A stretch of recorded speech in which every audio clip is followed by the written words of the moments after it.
Hello and welcome. I'm Maria McMahon and I wanted to make a series of videos based on my book, The Top 50 Red Flags of Romantic Predators, How to Avoid the Narcissist Trap.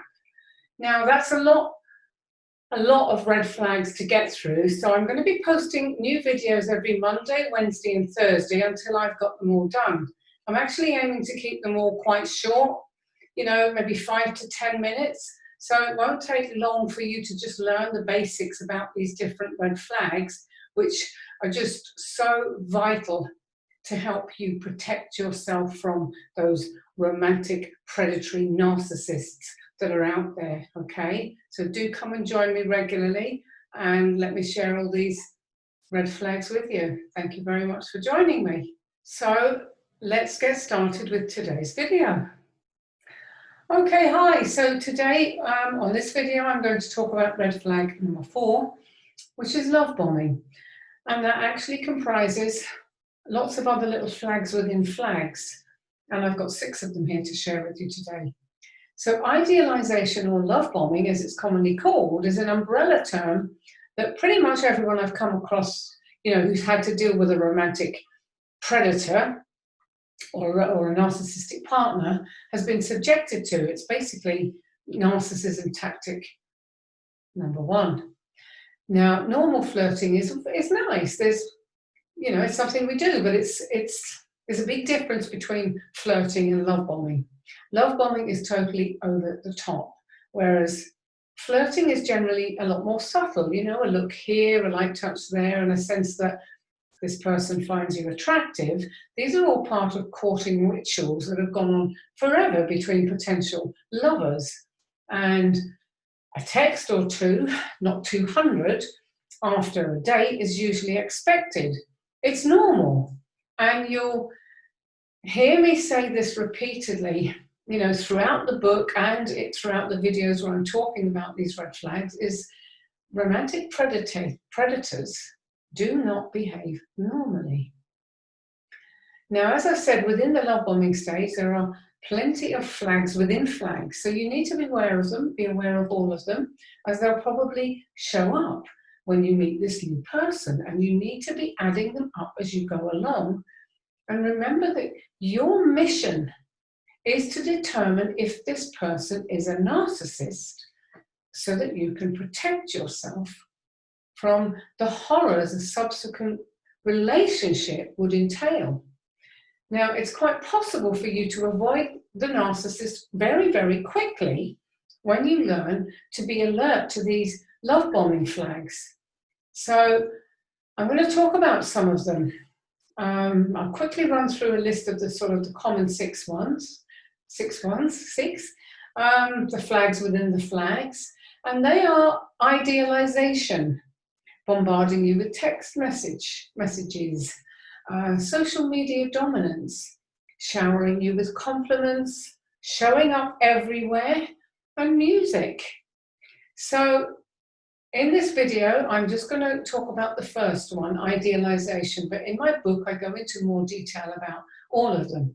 But as I said, I want to keep these videos short, so I don't have time to go through all of those, but this will just give you an idea. So idealization is where they start treating you like the most amazing person they've ever met, very soon after they've met you, if not immediately, as soon as they meet you. It happens all the time.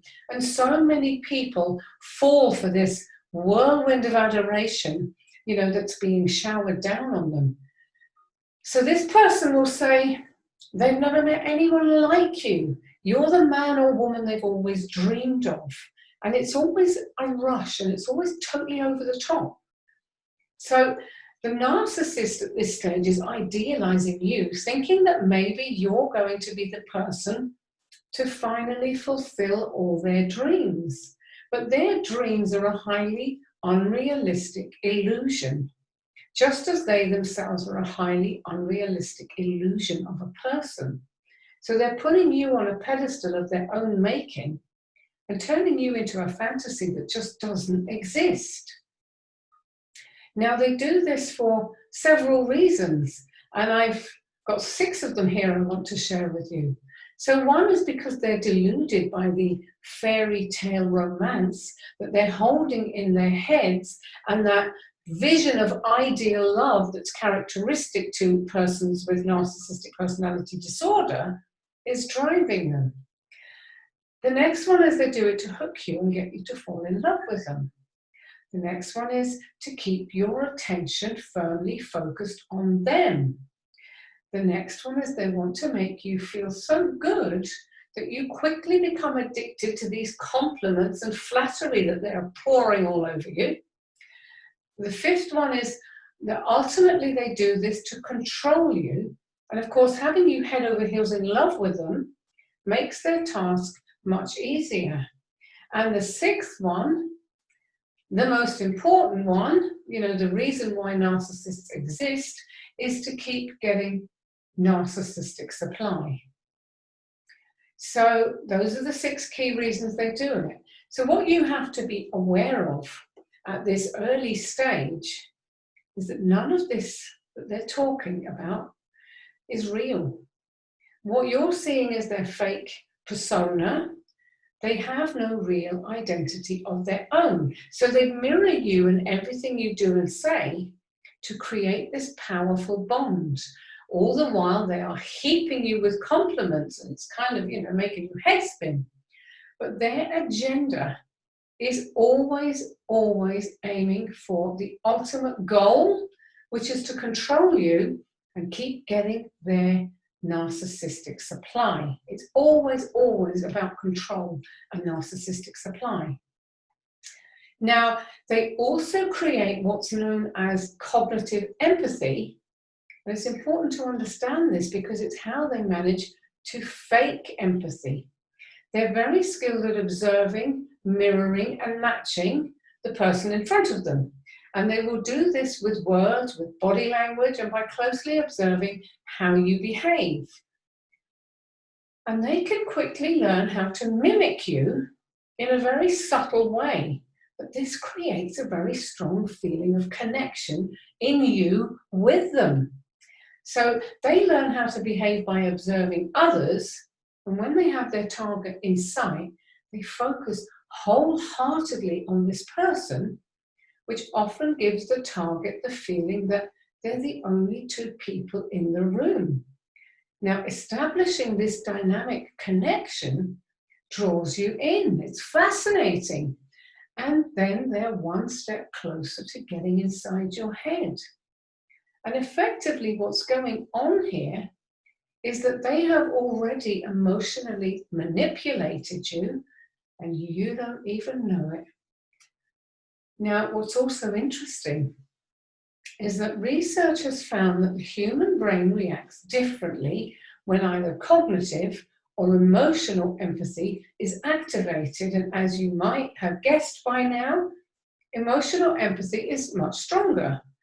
Narcissists do not have emotional empathy, and this is one of the reasons why they can just walk away from a relationship, even after 20 years of being married or longer, having children together.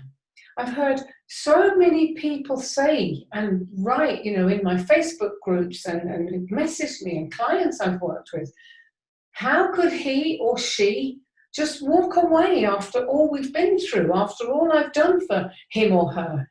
I just don't get it. But what's important to understand is that narcissists' brains are wired differently to normal people. They just do not think the same way. And you cannot apply rational, logical, or normal thinking to their behavior because it just doesn't fit. So all of the tactics used in love bombing are over the top, bombarding you with text day and night, all the other things they do. It's all designed to make you think they're obsessed with you, and they are, but it's not in a way that's going to bring you an ounce of happiness. And it's also designed to keep them constantly on your mind. So think about all these things when you meet a person, and just have your radar up and be on the lookout for it. Because if you start getting this love bombing, This is a huge sign that the person who's carpet bombing you with love is a narcissist. And if you get that feeling, you need to shut your emotions down and run for the hills. You do not want to get involved with this person. Okay, thank you so much, and I will be back again soon with the next red flag in this series. Thank you. Bye. So thank you very much for watching. I hope you found that that flag useful to know about. So my name's Maria McMahon. I'm a clinical NLP hypnotherapist, and I help women and men who are trying to overcome narcissistic abuse. I have 2 Facebook groups. One is for guys, it's a private group, guys only. One is for women, also private group, women only. So what I'll do is I'll put a link below the video, some links about how you'd like, if you wanted to connect with me, how you'll be able to connect with me. I'll also put a link to the book, which is currently on Amazon for just 99 cents, so it's pretty cheap. Now, if you found this video helpful, please like and comment and subscribe, and come back soon for more red flags, because every Monday, Wednesday and Thursday I'll be posting until I get through all the 50. Okay, so thank you very much again, and I will see you soon. Bye for now.